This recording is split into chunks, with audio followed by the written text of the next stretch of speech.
इस कार्यक्रम के पुण्यार्जक हैं श्री छवि कुमार सेठी, फर्म अमर रोलर, फ्लावर मिल, गोलाघाट रोड, दीमापुर, नागालैंड 797112।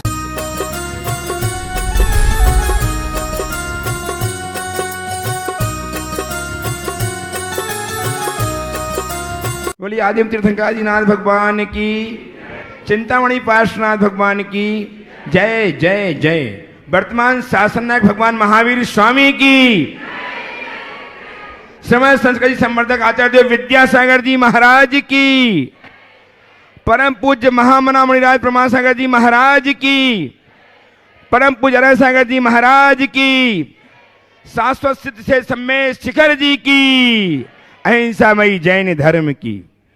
भव्यजनों, आज हम पुनः विराजमान हैं सम्मेद शिखर की सुरम्य परिक्षेत्र में अवस्थित गायतन के इस प्रवचन हाल में, जहां विराजमान है परम पूज्य आचार्य भगवान विद्यासागर जी महाराज के परम प्रभावक शिष्य महामना मणिराज, जो जाने जाते हैं गुणायतन प्रणेता, संघ का समाधान प्रवर्तक, भावना प्रवर्तक एवं संप्रेक्षक समय के रूप में, जिनकी वाणी को सुनकर के आप हम नहीं अपितु पूरा विश्व अपने जीवन को उन्नत कर पा रहा है, अपने जीवन को नई दिशा नई राह दे पा रहा है। ऐसे गुरुदेव के चरणों में उपस्थित होकर के हम अपनी शंकाओं के समाधान प्राप्त करें, उसके पूर्व में आप सबका अभिनंदन करता हूं। साथ ही अभिनंदन करता हूं उन सभी लोगों का जो अपने घरों में बैठ करके पारस चैनल, जनवाई चैनल एवं प्रमाणिक ऐप के माध्यम से अपनी शंकाओं के समाधान प्राप्त करके जीवन को सफल बना रहे, जीवन को आन से भर रहे। मैं सबका वंदन करता हुआ, अभिनंदन करता हुआ आप सबको गुरुदेव के चरणों से जोड़ने जा रहा हूं। मैं गुरुदेव के चरणों से आपको संबद्ध करूं, उसके पूर्व मैं चाहता हूं कि गुरुदेव का आशीष हमें प्राप्त हो। अतः मेरे साथ उच्चारें, नमोस्तु महश्री, नमोस्तु महश्री, नमोस्तु महश्री। गुणायतन की परिकल्पना, या कहूं दो लाइन में, धर्म और संस्कृति का सदा भव्यतान क्रम मिलाकर बढ़ चले धर्म और विज्ञान। गुरुदेव की परिकल्पना गुणायतन कुछ ही माहों में आपके समक्ष होगी, आप देख रहे होंगे, और आप जब देख पाएंगे तो आप स्वयं उसके कारण बनेंगे। आप ही वे कारण हैं जिसके कारण इतना बड़ा विशाल न्यास तैयार हो रहा है, गुणायतन तैयार हो रहा है, जिसे देख करके युगों युगों तक जैन धर्म अक्षुण्ण बनेगा। आज ही बहुत सारे लोगों ने अपनी उदारता का परिचय दिया है, गुणायतन संबद्ध हुए हैं। मैं उनका अभिनंदन करता हूं, उनके लिए उनकी पुण्य की अनुमोदना करता हूं, उनके नाम उच्चार रहा हूं। श्रवणदान के लिए सविता जी, धर्मपत्नी श्री कमल जैन, आरव जैन, झांसी, इन्होंने स्वर्ण प्रदान करके लगभग 5 ग्राम सोना प्रदान करके जीवन को धन्य किया है। यदि हैं तो अपने स्थान में खड़े होकर के आशीर्वाद प्राप्त करने गुरुदेव का। श्रीमती अंजना जी, धर्मपति आनंद कुमार जी जैन, आरव जैन, कोटा, इन्होंने भी इनको सम्मान कर दिया है, उपस्थित हैं। झांसी से आ जाएं, सविता जी धर्मपति यदि उपस्थित हो आ जाएं, हम इनका सम्मान करेंगे। इनका सम्मान करने के लिए आमंत्रित कर रहा हूं मृति बहन शकुन दीदी को भी आए, और झांसी से श्रीमती सविता जी, धर्मपति कमल जी जैन, आरव जैन, इनका सम्मान करेंगी। आप तालियां इनके श्रवणदान के लिए लगातार बजती रहें। हम तालियां पहुंचाएंगे कोटा से श्रीमती अंजना जी जैन, धर्मपति आनंद कुमार जी जैन, आरव जैन, इन्होंने भी सोना प्रदान करके जीवन को धन्य किया, स्वर्णिम बनाया है। बहुत बहुत साधुवाद। निर्माण निधि के रूप में गुणायतन संबद्ध होकर के अपने जीवन को धन्य किया है श्री अभय कुमार जी, अंगूरी बड़कुल भोपाल ने, बहुत बहुत साधुवाद। तालियां आपकी उन तक पहुंचे। श्री शीलचंद जी, वहीं हाथ जोड़ लो, नमस्ते कर लो। हाँ, श्री शीलचंद जी, श्रीमती प्रभा जैन, भोपाल, इन्होंने अपने आप को धन्य किया है निर्माण निधि जुड़ करके, बहुत बहुत साधुवाद। और आज गुणायतन के निर्माण मित्र के रूप में संबद्ध हुए हैं स्वरूप चंद जी, कमल जी, रेखा जी, विपुल जी, आस्था जी, पाटवादी परिवार अजमेर से, महावीर चंद जी, अजय कुमार जी, चंद्रकांत जी, अंशुल जी, हर्षुल गंगवाल अजमेर आ जाएं, गुरुदेव चरण का अभिवंदन करें, आशीर्वाद प्राप्त करें। और इनका सम्मान करने के लिए हजारीबाग से हमारे बीच में हैं गुणायतन के ट्रस्टी सुरेश जी अजमेर साहब भी आए। सुरेश जी विनायका साहब, हाँ, सुरेश जी विनायका साहब यहाँ पे हैं, उपस्थित हैं, वे आए और गुणायतन की महिमा मंडित करेंगे। इनका सम्मान करके अजय जी गंगवाल का, जो आज सपरिवार उपस्थित हैं, सम्मान करेंगे सुरेश जी विनायका साहब। आपकी तालियां लगातार बजती रहें।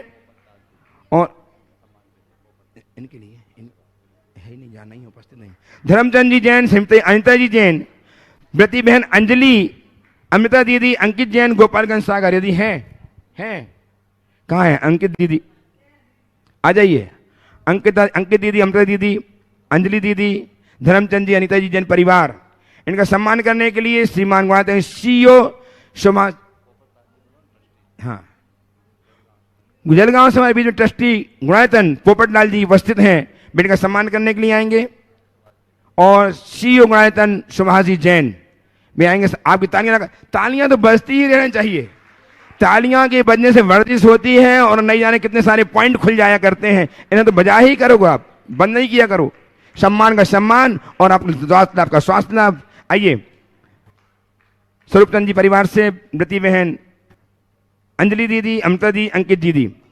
अंकित जी आ जाए, आइए, चलो आ जाइए सम्मान करने के लिए। पोपटलाल जी जलगांव से, सीखता से आए और तो आपकी तालियां लगातार बजती रहें। इस कार्यक्रम को महाराज श्री मैं कुछ ऑनलाइन प्रश्नों के माध्यम से गति प्रदान करना चाह रहा हूं।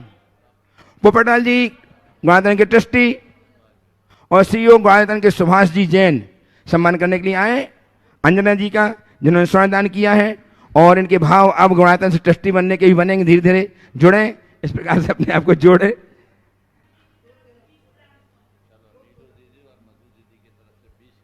वाह, तालियां तालियां तालियां। नीलू दीदी, मधु दीदी निरंतर गुरुदेव की सेवा में लगी हुई हैं। इन्होंने 20 ग्राम सोना स्वर्ण कार्य के लिए प्रदान किया है और अपने जीवन को स्वर्णिम बनाया। बहुत बहुत साधुवाद। दोनों दीदी आ जाए, उनका सम्मान करने की शकुन दीदी और सुनीता दीदी सम्मान बांसा, सुनीता दीदी बांसा सम्मान करेंगे दोनों बहनों का, नीलू और मधु दीदी का, जिन्होंने स्वर्ण दान देकर के जीवन को स्वर्णिम बनाया है। बहुत बहुत साधुवाद। आइए नीलू जी और मधु जी, ऐसे ही आपके भाव बने, आप भी अपने जीवन को स्वर्णिम बनाएं। इस भाव के साथ मैं इनका सम्मान करना चाह रहा हूं। आइए, 24 ग्राम है, 20 नहीं 24 ग्राम है। बहुत बहुत साधुभाव। निरंतर भावों में वृद्धि हो। आप गुणायतन के लिए ऐसे ही कार्य निरंतर करते रहे। पोपटलाल जी बैठिए, बैठिए, चलिए, हो गया हो गया हो गया हो गया। और पहला सवाल गुरुदेव, इस कार्यक्रम को मैं कुछ ऑनलाइन प्रश्नों के माध्यम से आपके आशीर्वाद के साथ गति प्रदान करना चाहता हूं। हजारीबाग से हीरा जी बजात्या, आपकी अनन्य भक्त, बारंबार नमोस्तु करते हुए जानना चाहती हैं कि गुरुवर अच्छे दिल, इनकी भावना ये है, महाराज जी की भावना है। दोनों बहनें प्रश्न भी करना चाहती हैं। सम्मान हुआ, सोना प्रदान किया। प्रश्न ऑनलाइन बाद में करूंगा, पहले अपना प्रश्न प्रस्तुत करके समाधान पाएं। लाइए माइक दीजिए। अक्षय जी,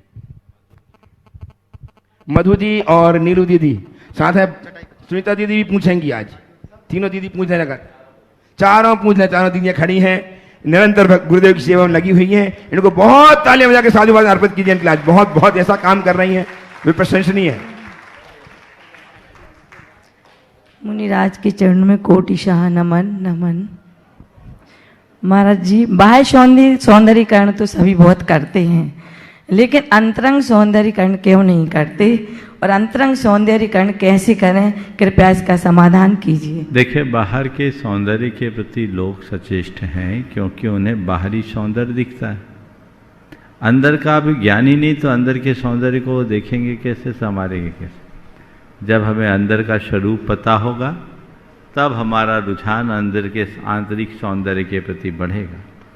तो अंदर का सौंदर्य अगर बढ़ाना चाहते हैं तो पहले अपनी अंतरात्मा को निहारो, और जिस व्यक्ति के चेतना में अध्यात्म जुड़ता है और आचरण में अनुशासन प्रकट होता है, वही व्यक्ति अपना आंतरिक सौंदर्य निखार पाता है।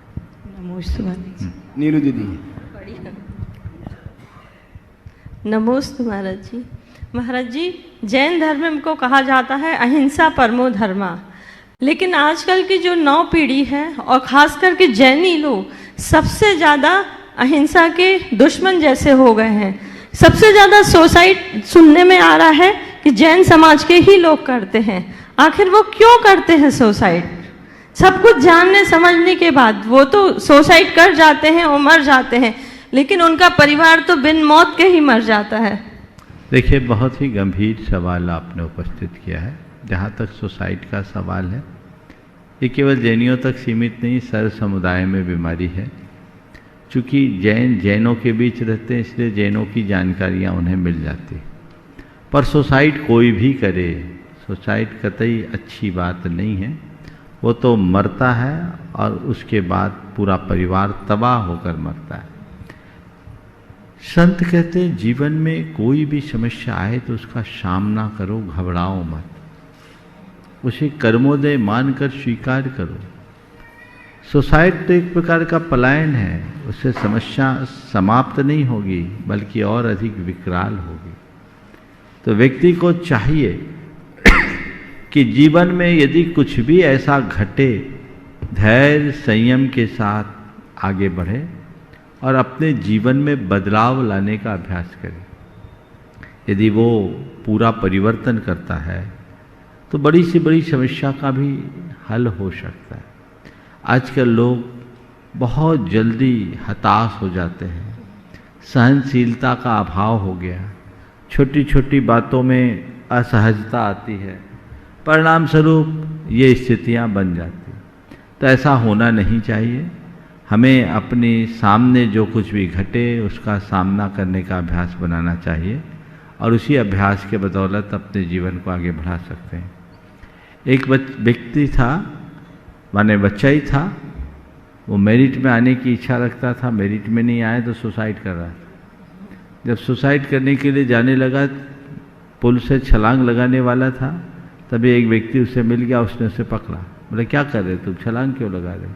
बोले बस मैं मेरिट में आना चाहता था, मुझे मेरा रिजल्ट बिगड़ गया, मुझे नहीं जीना, मुझे मरना। तो उसने कहा क्या फिर से LKG में एडमिशन लेना है क्या? अरे फिर तो तुम्हें नई सिरे से शुरुआत होगा। मेरिट में आओ चाहे नहीं आओ, जीवन को ही अपना मेरिट समझो। जीवन की समस्याओं को जब मनुष्य सकारात्मकता से देखना शुरू करता है तो उसके लिए समस्याएं नहीं रहती, वो उनका सामना करता है और रास्ता निकालता है। ये तो भागना है, भागने में समाधान नहीं है, जागने में समाधान। अपने को जागना चाहिए, जो सामने हो उसका सामना करो। इसे अपने धैर्य की, अपने संयम की, अपने समझ की और अपनी सहनशीलता की परीक्षा मानो और उस परीक्षा में खरे उतरो। ये मान करके चलो कि जीवन में चाहे कितनी भी बड़ी विषमता क्यों ना है, एक दिन समय जरूर बदलता है, क्योंकि रात लंबी हो सकती है, शाश्वत नहीं।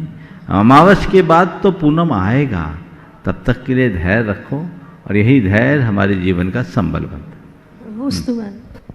सुनीता दीदी बादशाह और तैयार रहेंगी शकुन दीदी, व्रती बहन सागर।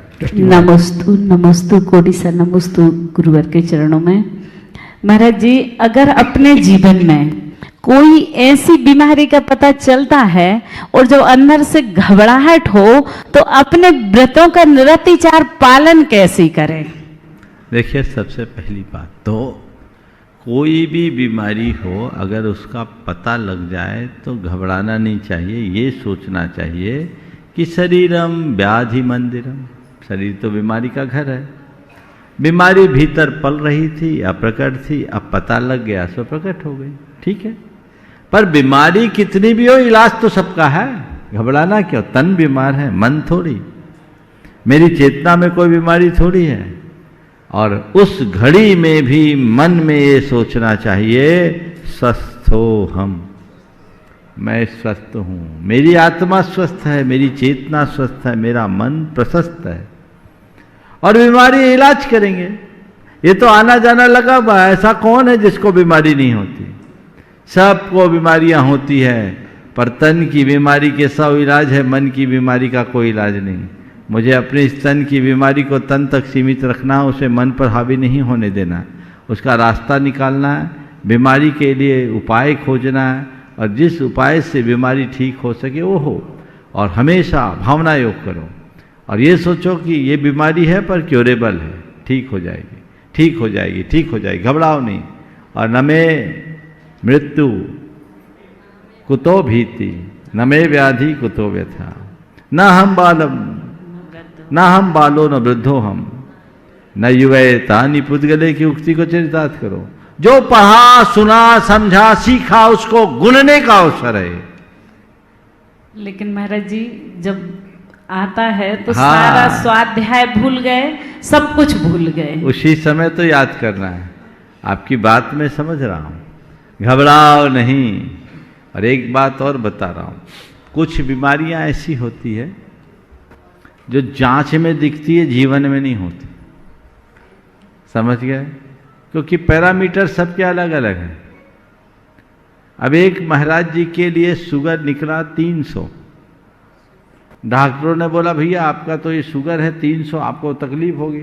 बोले भैया मेरे को तो आज नहीं, आज से 3 बरस पहले नापा था तो इतना ही था, पर मैं ऐसे ही हूँ। अब मेरे शरीर की तासीर है, मैं चलता हूँ, फिरता हूँ, विहार करता हूँ, व्रत उपवास करता हूँ, मुझे फर्क नहीं पड़ता। तो इन सब चीज़ों को देखकर घबराना नहीं चाहिए। कई कई लोगों के अपनी शरीर की तासीर भी अलग होती है। बीमारी आई है तो उसकी चिकित्सा करो, उपेक्षा मत करो, पर घबराओ मत। हर बीमारी का इलाज होता है, ठीक हो जाएगा। ठीक है, घबराने का क्या काम है? बीमारी आई है, जैसे जीवन में कोई समस्या आई है वैसे ही ये समस्या है, इसका समाधान हमें निकालना है, निकल जाएगा। आशीर्वाद। व्रती बहन शकुंदी दी सागर ट्रस्टी गुणायतन और उस पर दोनों मुनि राजों को बारंबार नमोस्तु। महाराज जी, अगर किसी की तारीफ करो तो आदमी शंका करता है, और अगर उसकी बुराई करो तो तुरंत यकीन कर लेता, तो ऐसा क्यों? ये ऐसी बात है क्योंकि अच्छाई लोगों को जल्दी नहीं पचती, बुराई तुरंत पच जाती। और देखो धुआं बहुत तेजी से फैलता है, सुगंध धीरे धीरे। ये एक प्रकृति का नियम जैसा है, इसलिए इन सब चीज़ों से विचार घबराना नहीं चाहिए। कोई तुम्हारी बुराई पर कितना भी यकीन करे, बुराई मत करो, और तुम्हारी तारीफ पर कितनी भी शंका क्यों न करे, तारीफ से मत बचो। नमस्ते महाराज। गुरुदेव, कुछ ऑनलाइन प्रश्नों के माध्यम से इस कार्यक्रम को गति प्रदान करना चाह रहा हूँ। इंजीनियर पंडित जी राकेश जी जैन, मुरार, ग्वालियर, आपके चरणों में बारंबार नमोस्तु करते जानना चाहते हैं कि देवों के विमानों में विराजमान चैत्यालयों में काल की गणना कैसे की जाती है, अर्थात दिन और रात्रि का भेद कैसे जाना जाता है? गुरुदेव कृपया समाधान दें। वहाँ न दिन है न रात। ये दिन रात तो हमारे तुम्हारे लिए, वहाँ की व्यवस्थाएं अलग है, तो वहाँ का सारा कार्यक्रम वहीं जैसा होता। समझ गए? एक बार ऐसा हुआ, एक भक्त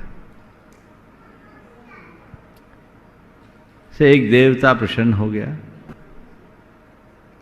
उसने कहा चलो मैं तुम्हें स्वर्ग की लड्डू खिलाऊंगा। उसके मुंह में पानी आ गया। चलो मुझे स्वर्ग के लड्डू खिलाओ। वो ले गया स्वर्ग में। पूछा कि स्वर्ग के लड्डू कितने बहुत बड़े होते हैं? बोले बहुत बड़ा होता है। बोले हम लोगों के यहाँ जितना बड़ा लड्डू? नहीं नहीं, उससे भी बहुत बड़ा।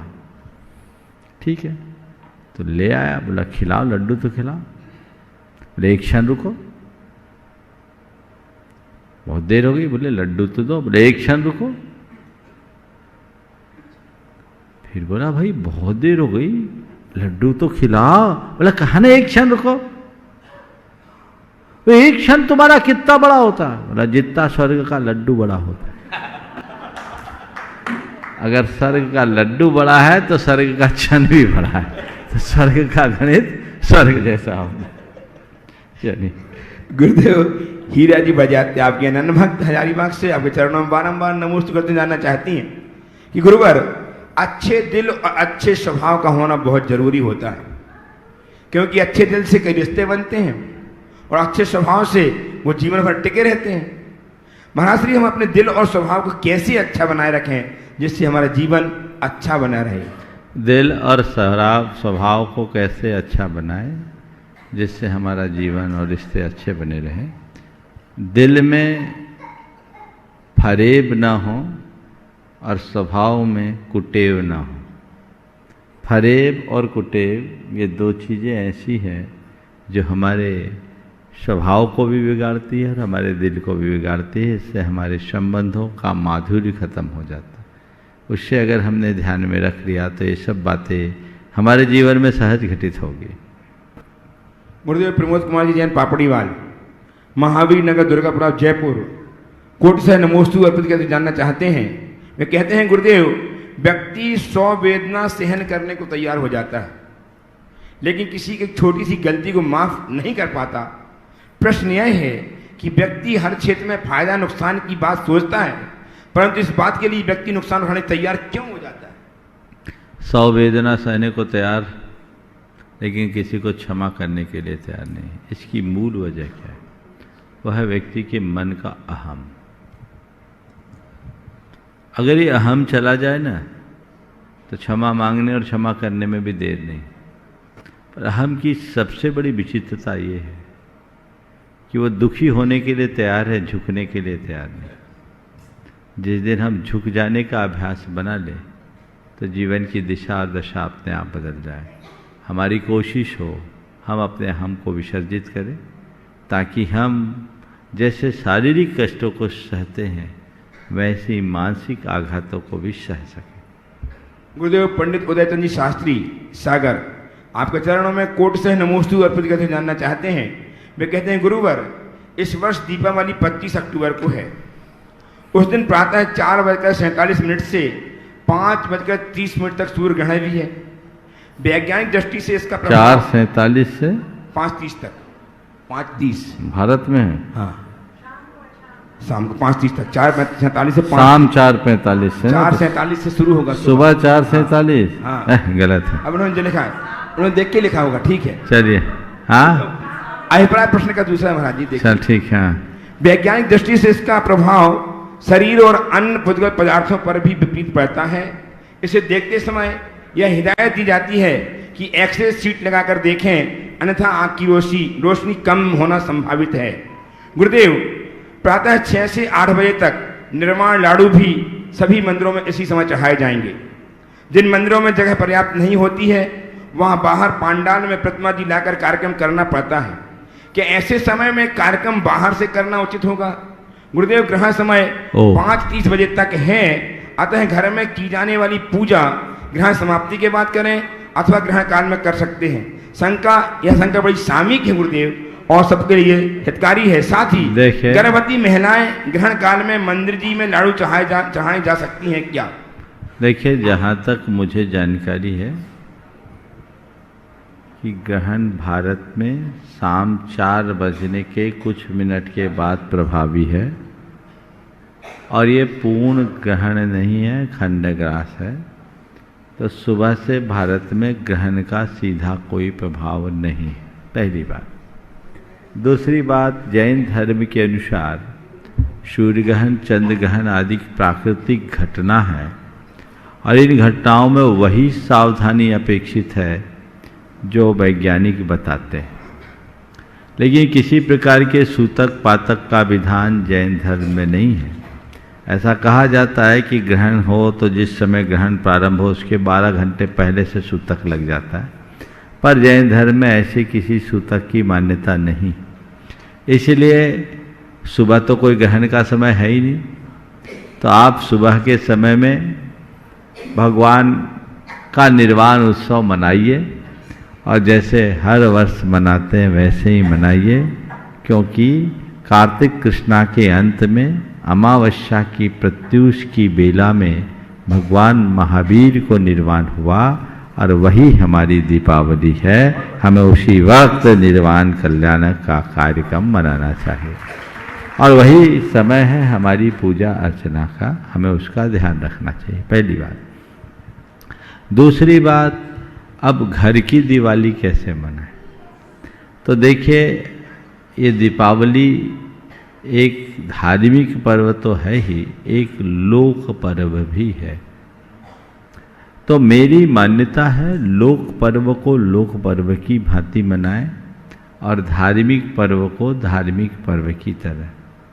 प्रतिष्ठान आदि में पूजा पाठ आप लोग करते हैं, उसके पीछे ये कोई उद्देश्य नहीं है कि इस दिन पूजा करेंगे तो हमारा धंधा अच्छा चलेगा। ये तो केवल घर की शुद्धि, प्रतिष्ठान की शुद्धि और एक सकारात्मकता की वृद्धि की भावना से करते हैं।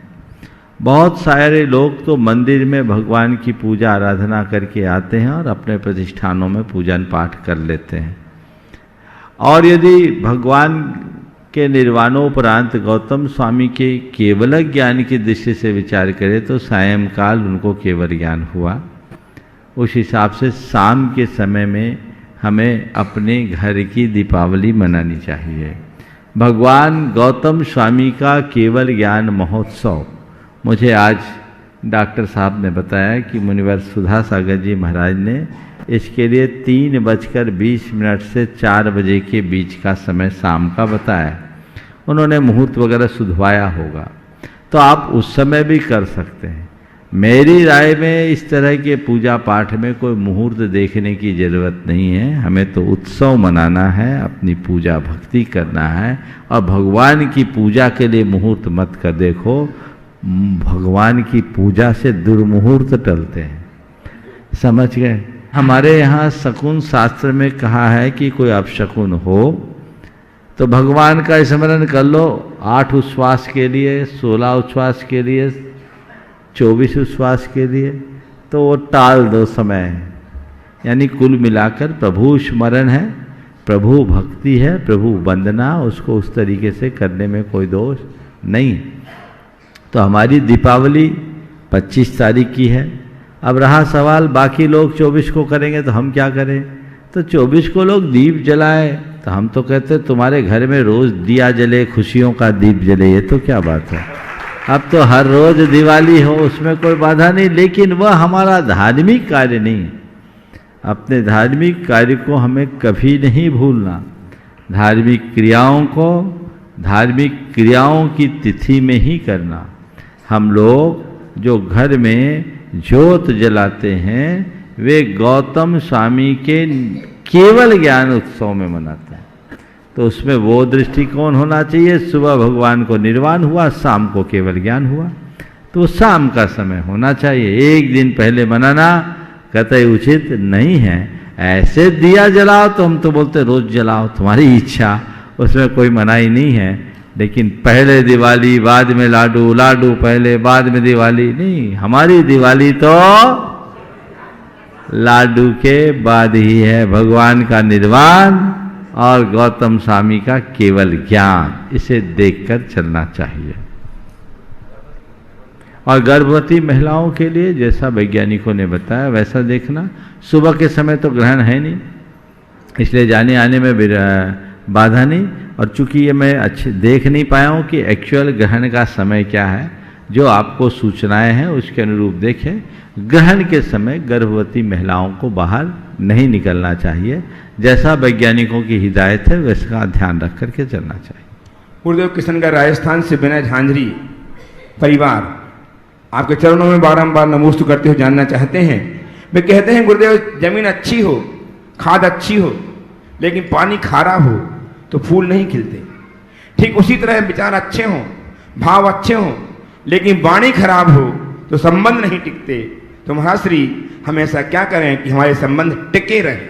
अच्छी भूमि, अच्छी खाद, अच्छा बीज, तो अच्छी सिंचाई, सब अच्छा करो तो सब अच्छा हो जाएगा। जब तुम्हें मालूम है कि खारा पानी से फसल खराब होती है तो मीठा पानी का प्रबंध करो। जब तुम्हें पता है कि कटु वचनों से हमारे संबंध बिगड़ते हैं तो मीठे वचनों को बोलने का अभ्यास करो। क्या वचनों में पैसे लगते हैं? वचनों का तो भंडार है, उसकी तरफ अपनी दृष्टि जगाओ और जीवन को आगे बढ़ाओ। गुरुदेव प्राची जैन, नई दिल्ली, आखिरी हाँ नमन अपनी कहते जानना चाहती हैं कि गुरुदेव संतान प्राप्ति में भावना योग किस प्रकार सहायक बन सकता है, इसके लिए कैसी भावना योग करें। देखिए, भावना योग का प्रभाव कई लोगों में हुआ है और अनेक लोगों ने अपने अनुभव बताए। जो निसंतान दंपति हैं वे नियमित 9 मिनट का भावना योग करे, जो गर्भवती महिला के लिए दिया है। और वो 9 मिनट का जो भावना योग करे ऐसा महसूस करते हुए करे कि मेरे पेट में बच्चा पल रहा है। नियमित करे और दिन में 3 बार करे, बहुत जल्दी रिजल्ट आएंगे। अपने दिमाग से निकाल दे कि बच्चा नहीं आ रहा है। आप ये महसूस करें कि बच्चा आ रहा है और मैं मां बन रही हूं। ये भाव अपने अंदर हो तो यद भावते तद भवति साकार होगा। आपके विचार साकार होंगे। और अनेक लोगों ने इसी मंच से आकर के कहा है कि हमें, कई लोगों ने तो ये भी बोला जिनके लिए डॉक्टरों ने तक ने मना कर दिया था, उनको संतान हुई और नॉर्मल डिलीवरी हुई। तो ये किया जा सकता है। देखिए, मैं इन सब बातों को महिमा मंडित नहीं करना चाहता, न मैं किसी तरह के चमत्कारों से जोड़ना चाहता हूं, क्योंकि चमत्कारों से मेरा कोई विश्वास नहीं, पर इसका अपना विज्ञान है। उस विज्ञान का अनुकरण करते हुए आप करेंगे, सुनिश्चित अच्छे परिणाम आएंगे। हालांकि मैं ये भी जानता हूं कि ये सब चीज़ें कर्म के योग पर निर्भर करता है। मध्य प्रदेश में खुरई में एक परिवार है, श्रीमंत सेठ का परिवार, बहुत बड़ा परिवार, बहुत बड़ा खानदान। मैंने सुना 7 पीढ़ियां गोद में चली। 8वीं पीढ़ी में धर्मेंद्र जी सेठ जो अभी हैं, उनको संतान हुई, उनके बच्चों को संतान हुई। 7 पीढ़ी तक संतान नहीं और संपत्ति अकूत, पर गोद से वंश चला। 7 पीढ़ी क्या होती है? ऐसा परिवार जिन्होंने मंदिर बनाया और बड़े बड़े धर्म के, समाज के कल्याण के कार्यक्रम किए, आज भी कर रहे हैं। तो यही तो जीवन की सच्चाई है।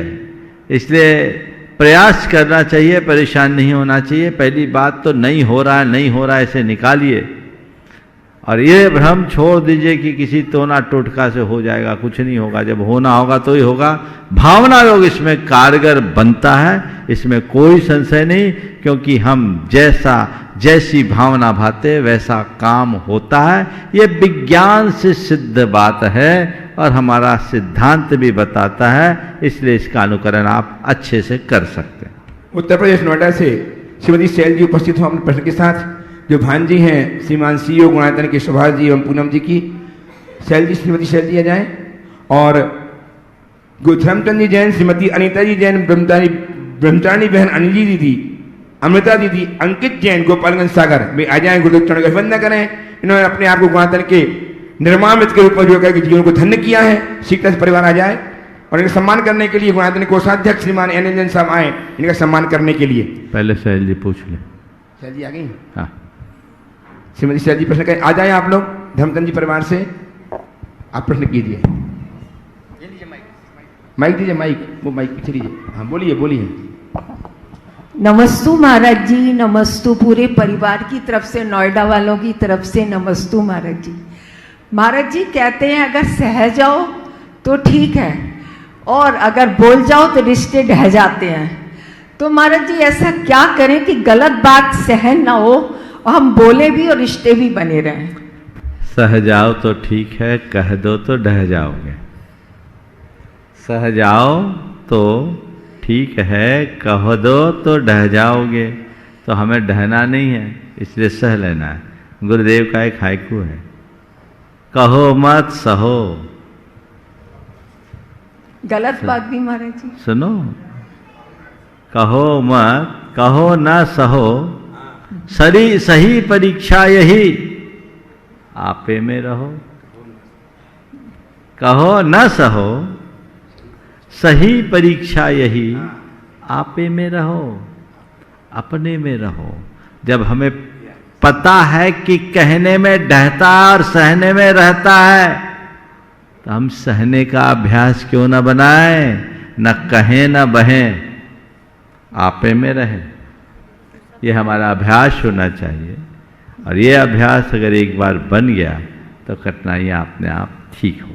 नमस्ते। तैयार हैं अजय जी, चंद्रकांत जी गंगवाल अजमेर प्रश्न के लिए, और सम्मान स्वीकार करेंगे श्रीमद धर्मचंद जी, अनीता जी जैन, ब्रती बहन, अंजलि दीदी, अमृता दीदी, अंकित जैन, गोपालगंज सागर, जो आज संबद्ध हुए हैं निर्माण मित्र के रूप में गुणायतन से। बहुत बहुत साधुवाद। आप तालियां का वंदन करें और सम्मान करेंगे गुणायतन के कोषाध्यक्ष श्रीमान एन एन जैन साहब सम्मान करने के लिए आए। ओ, आपको प्रश्न भी करना है क्या? हाँ बोलो। सम्मान पहले सम्मान कीजिए। हाँ आइए, सामने आइए भाई साहब, धर्मचंद जी लीजिए। तालियां लगातार बजती रहे, आपकी तालियां बजाया करूं। ये अभिनंदन के क्षण हैं। और प्रश्न प्रस्तुत करने के लिए उपस्थित हों अजय जी, चंद्रकांत जी गंगवाल अजमेर, अपने मित्र वरुण के साथ। नमस्ते महाराज जी, मेरा एक प्रश्न है। मैं एक एमएनसी कंपनी में काम करती हूँ। तो बेसिकली हमारा जो धर्म होता है वो हमें बोलता है कि कर्म जो हमें करना चाहिए वो बिना फल की अपेक्षा से करना चाहिए, निष्काम कर्म करना चाहिए। और जब कॉरपोरेट में हम माहौल देखते हैं तो वहाँ व्यक्ति की जितनी एम्बिशन, जितनी इच्छाएं होती हैं, जितनी ड्राइव होती है, जितना एग्रेशन होता है, उसको उतना अच्छा माना जाता है। तो हम अपने धर्म का पालन करते हुए कर्म को कैसे बैलेंस कर सकते हैं? देखिए, धर्म का पालन करते हुए कर्म का बैलेंस करना कोई कठिन नहीं। हमारा धर्म ये नहीं कहता कि कर्म मत करो। हमारा धर्म हमें ये कहता कर्म करो, पर परिणाम को लेकर परेशान मत हो। जो कारपोरेट में लोग काम कर रहे हैं, उनका एम्बिशन, उनका एग्रेशन ठीक है, अच्छी चीज़ है, लेकिन उनके साथ उनके अंदर जो रिजल्ट को लेकर टेंशन है वो अपने लिए ठीक है। महाराज जी, वो रिजल्ट को लेकर जो टेंशन है वो परसेप्शन बनाता है लोगों को, और उनको ऐसा लगता है कि मैं बता रहा हूँ, वहीं आ रहा हूँ। रिजल्ट के लिए टेंशन को परसेप्शन बनाना अलग है। रिजल्ट को लेकर के टेंशन न करो, परसेप्शन रखो। हमारे हाथ में यही है कि हम अपना 100% दें और रिजल्ट जो आए उसे सहज भाव से स्वीकार करें। अगर प्रयास करने के बाद भी परिणाम ना आए तो विचलित ना हो, देखें कि मेरे प्रयासों में कहाँ कमी रह गई और उसे आगे बढ़ा करके चले, तो हमारे लिए परिणाम अच्छा आएगा। अन्यथा ये अंधी दौड़ है जिसका परिणाम भी हम सब लोग रोज देख रहे हैं, कुछ भी हासिल नहीं होने वाला। अनावश्यक तनाव, चिंता, अवसाद हृदय में हावी होगी, चित्त में हावी होंगे, और फिर व्यक्ति जो कुछ कर सकता है वो भी नहीं कर सकता। चीजों को अपने ऊपर हावी मत होने दो। मेरे संपर्क में अनेक लोग हैं जो बड़े बड़े कारपोरेट हाउस का संचालन करते हैं, पर मैं देखता हूं कि वे लोग बड़े व्यवस्थित रहते हैं। वे अपना सिस्टम इतना व्यवस्थित बना चुके हैं कि कोई टेंशन ही नहीं। एक सज्जन ने कहा, महाराज हम तो कुछ करते ही नहीं, हम तो केवल साइन करते, काम हमारे आदमी करते, क्योंकि हमने सिस्टम बना रखा। तो जैसे मालिक लोग रहते हैं, क्या वैसे एम्प्लॉइज नहीं रह सकते? जो हमारी वर्किंग है हम वर्क करें, एक एक करके 1000 सीढ़ी चढ़ने का प्रयास करें, एक साथ 100 सीढ़ी चढ़ने की कोशिश न करें। आज गड़बड़ी कहां है? एक साथ 100 सीढ़ी चढ़ने की होड़ में, समझ गया? वो हमें नहीं करना। नमस्ते महाराज। आइए श्रीमान अजय जी, चंद्रकांता जी गंगवार अजमेर से अपने मित्र के साथ, और तैयार हैं निवान जैन, कोटा से छोटा सा बालक, अपनी जिज्ञासा प्रस्तुत करने के लिए। गुरुदेव के चरणों में मेरी और गंगवार परिवार, पाटोदी परिवार और समस्त अजमेर समाज की ओर से सादर नमोस्तु नमोस्तु नमोस्तु। महाराज जी, महाराज जी, आपके प्रवचनों में हमेशा 4 बातों का बहुत उल्लेख रहता है। उसी प्रकार मेरे जीवन में भी 4 बातों का बहुत महत्व है। मेरी माँ ने मुझे हमेशा मेहनत करना सिखाया, मेरे पिताजी ने मुझे हमेशा ईमानदारी के जीवन पर चलना सिखाया, और मेरी पत्नी, मेरा परिवार और मेरे मित्रों ने मुझे हमेशा हिम्मत दी। और इन सबसे ऊपर जो मुझे मिला वो मेरे गुरुदेव से मुझे पॉजिटिविटी की सीख मिली। उसी ने मेरे पूरे जीवन को, आपके चरणों में आने के बाद मेरा जीवन पूरा बदल गया। लेकिन मैं अब चाहता हूँ कि इन 4 चीज़ों से भी मैं आगे बढ़ूँ और मेरे जीवन को और निर्मल बना सकूँ, तो उसके लिए मुझे क्या करना चाहिए गुरुदेव? माँ ने मेहनत करना सिखाया, पिता ने ईमानदारी सिखाई, पत्नी, परिवार और मित्रों से हिम्मत मिली, और आपसे पॉजिटिविटी मिली। ये चारों चीज़ें मिल गई ना, अब इन चारों का सही इस्तेमाल करने लगो तो अब इसका फल भी मिलने लगेगा। अब आगे कुछ करने की ज़रूरत नहीं है। जो काम करना है मेहनत से करो, हिम्मत से करो, ईमानदारी से करो, और पूरे के पूरे सकारात्मकता के साथ करो, परिणाम जरूर आए। बस गुरुदेव आपका आशीर्वाद हमेशा बना रहे। आ जाए निवान जैन, तैयार हैं आदि कुमार जैन। आदि कुमार जैन आ जाए सीखते के साथ। नमोस्तु नमोस्तु। जल्दी बोलो। गुरुदेव, मेरा प्रश्न ये है कि हम बच्चों को ऐसा क्या करना चाहिए कि हम हमारे जीवन में अच्छा कर सके और हमारे धर्म से भी जुड़े रहें। हम अपने जीवन में अच्छा कर सके और धर्म से भी जुड़े रहें। तो तुम बच्चों को केंद्र बना के मैं कहूँगा, पहला काम कोई अधर्म नहीं करना, पाठशालाओं से जुड़े रहो, समझ गए? प्रमाणिक पाठशाला से जुड़ो, उसमें बहुत ही अच्छा खेल खेल में धर्म का ज्ञान है टेक्नोलॉजी के साथ। और अभी मुझे जानकारी मिली देश भर में प्रमाणिक पाठशाला आपके शहर में इस कार्यक्रम के तहत लगभग 100 से अधिक स्थानों में लोग प्रमाणिक पाठशाला चला रहे हैं। वहाँ उनको पूरी सामग्री मिले, 150, विदेश में तो है ही, भारत की बात कर रहा हूँ। आप लोग भी जुड़े, बच्चों को भी जोड़े। बच्चे अगर एक बार उससे जुड़ते हैं तो ऐसा देखने में आया है कि जो लोग पाठशाला से भागते हैं वो भाग कर पाठशाला आ रहे हैं। देश भर के लोगों को चाहिए जहाँ जहाँ भी पाठशालाएँ हैं वो प्रमाणिक समूह से संपर्क करें वेबसाइट के थ्रू, वो आपको सारी सामग्री देंगे और चीज़ें देंगे, बच्चों का भविष्य गढ़ेगा।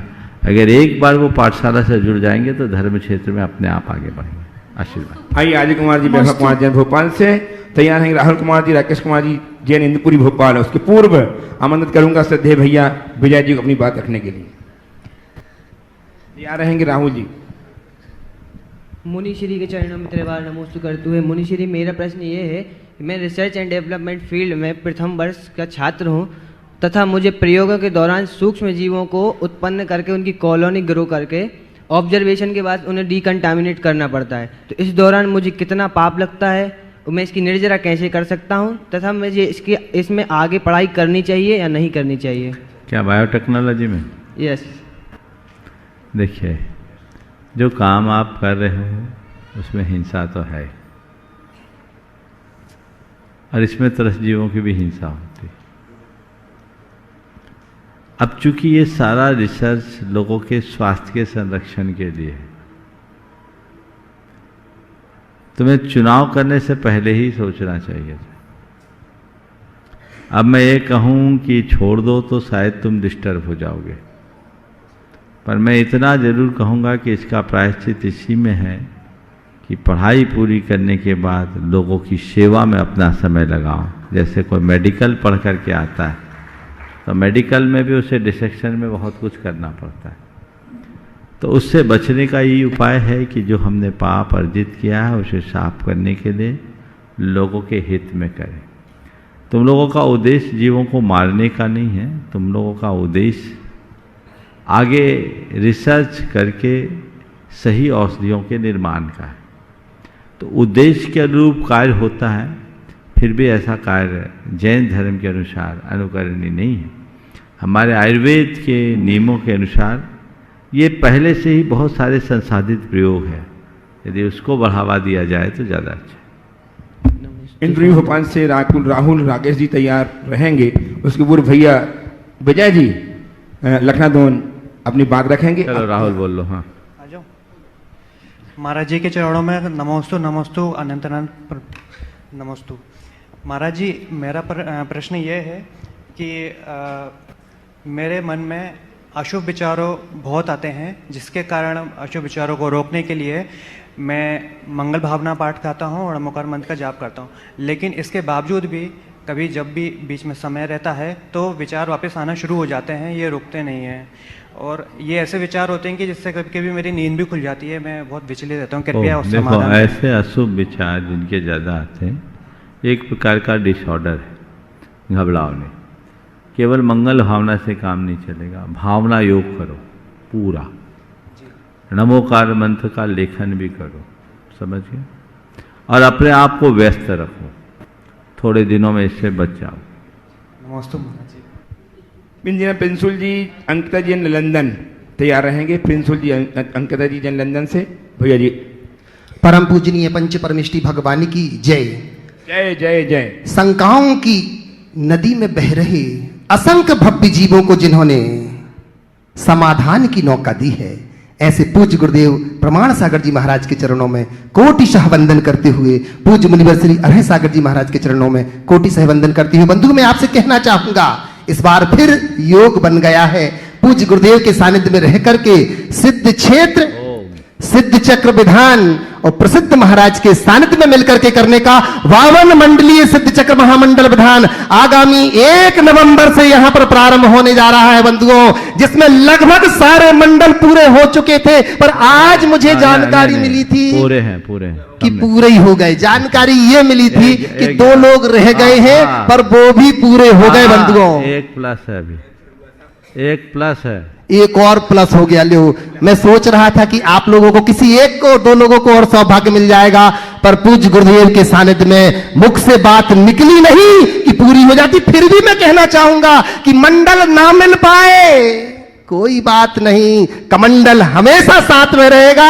आप पूज्य श्री के पीछे हो जाओ बंधुओं, इस विधान में शामिल हो सकते हैं, पर पूर्व सूचना से ही आप यहां पर पहुंचेंगे। पूज्य श्री के साथ मिलकर के इस बार बड़ा आनंद आएगा आपको। पूरे भारतवर्ष में नहीं, विश्व में कहीं भी बंधुओं ऐसा विधान मैंने अन्यत्र कहीं नहीं देखा, और कोई करा भी नहीं सकता, जिसमें सिर्फ और सिर्फ ये अकेला विधान नहीं, ये मंत्रात्मक वो अनुष्ठान है जो हमारे अंतरंग की शक्तियों को जागृत करने में बड़ा ही सहयोगी है बंधुओं। इसमें आप लोग जरूर सहयोगी हो। महाराज श्री से एक बात कहना चाहूंगा। महाराज श्री, एक प्रश्न है, अभी आगामी 23 अक्टूबर से हम लोग 29 अक्टूबर तक आर्य का विज्ञानमती माता जी के सानिध्य में चारित्र शुद्धि विधान करने जा रहे हैं। माता जी के लगभग पूरे उपवास हो चुके हैं। प्रश्न ये है महाराज जी, बहुत सारे श्रावकों का, कि उपवास तो माता जी ने किया, पर पूरी समाज मिलकर के ये विधान कर रही है। वो ये पूछना चाह रही है, क्या चारित्र शुद्धि के व्रत कोई श्रावक भी कर सकता है महाराज श्री? अरे शुद्ध चारित्र पाने की भावना से व्रत करने में क्या बुराई?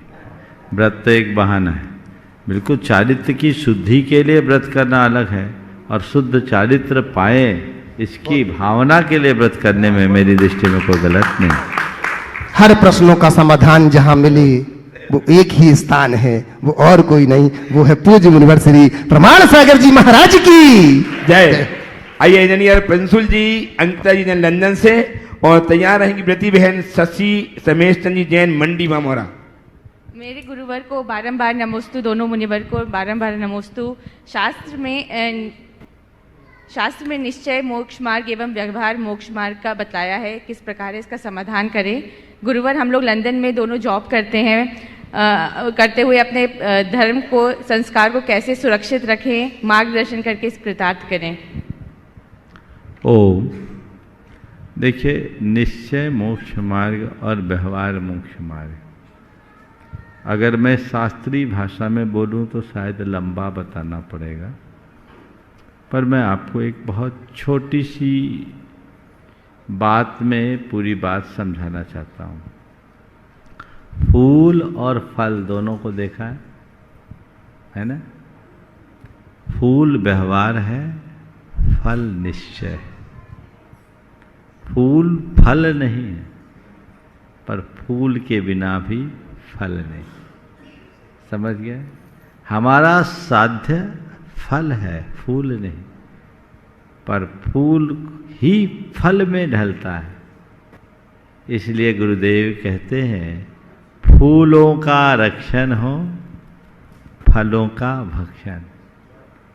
समझ गए? फूल हाथ में हो तब फल होगा।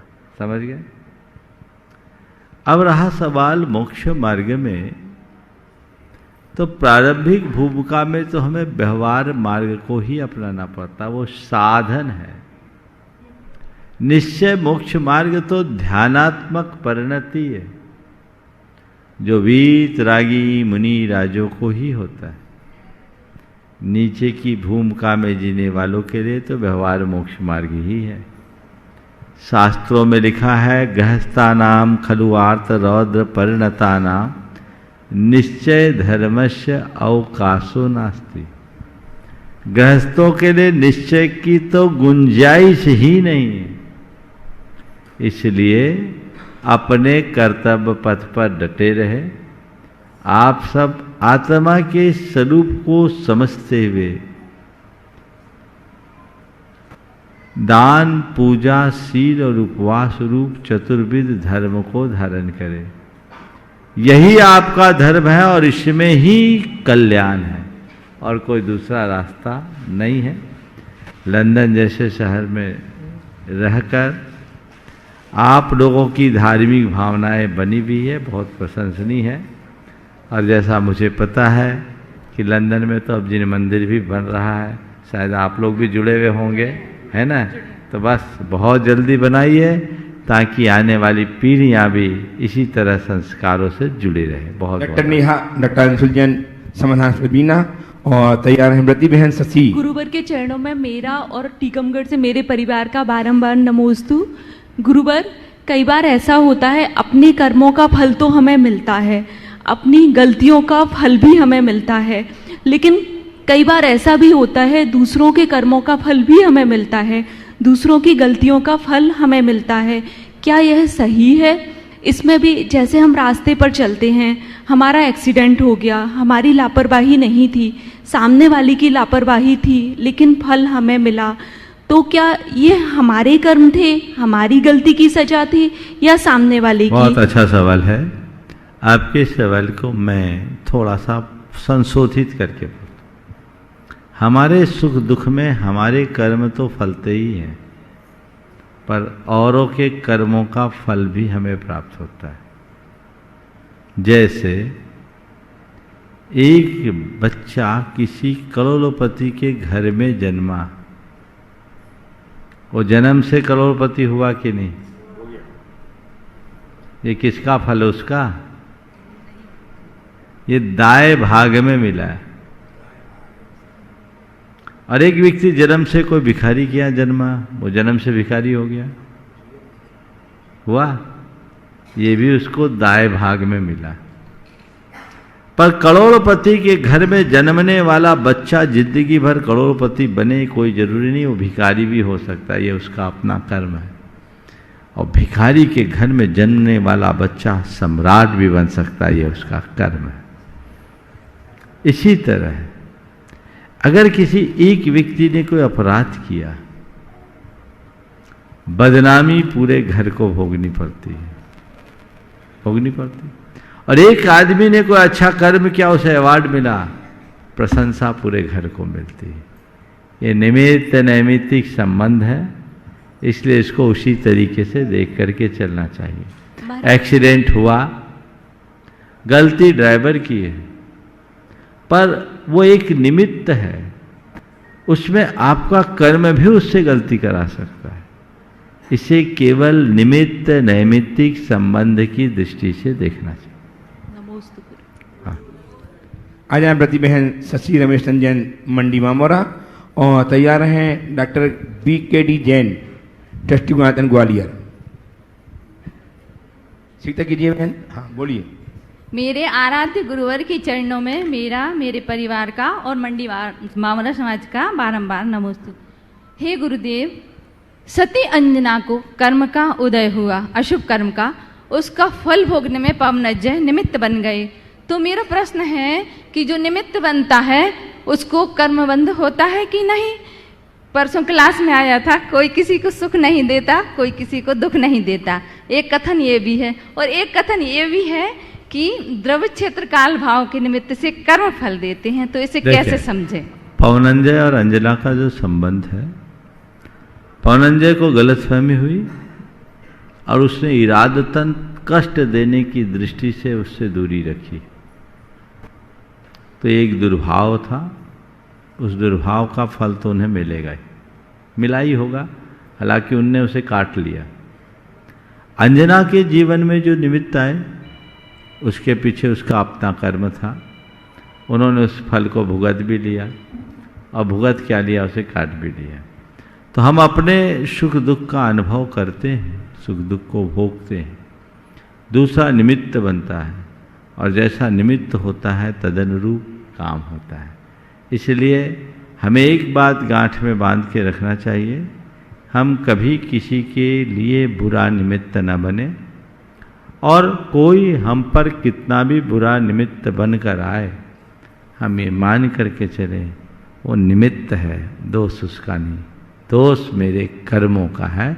यदि इसे हम ध्यान में रखकर चलेंगे तो हमारा जीवन सुरक्षित और संरक्षित होगा। इस प्रकार 1 मिनट बाकी है, चलिए। BKD Jain, doctor BKD Jain साहब आ जाए। ट्रस्टी में सीखते जल्दी कीजिए, जल्दी, बहुत जल्दी।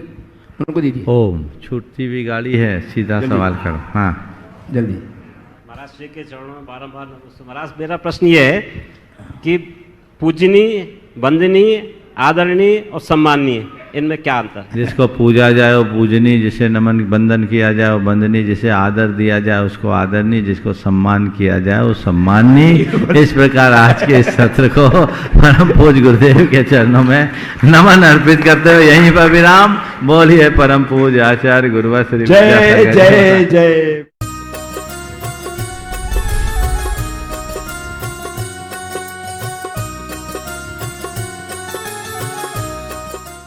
इस कार्यक्रम के पुण्यार्जक थे श्री छवि कुमार सेठी, फर्म अमर रोलर, फ्लावर मिल, गोलाघाट रोड, दीमापुर, नागालैंड 797112।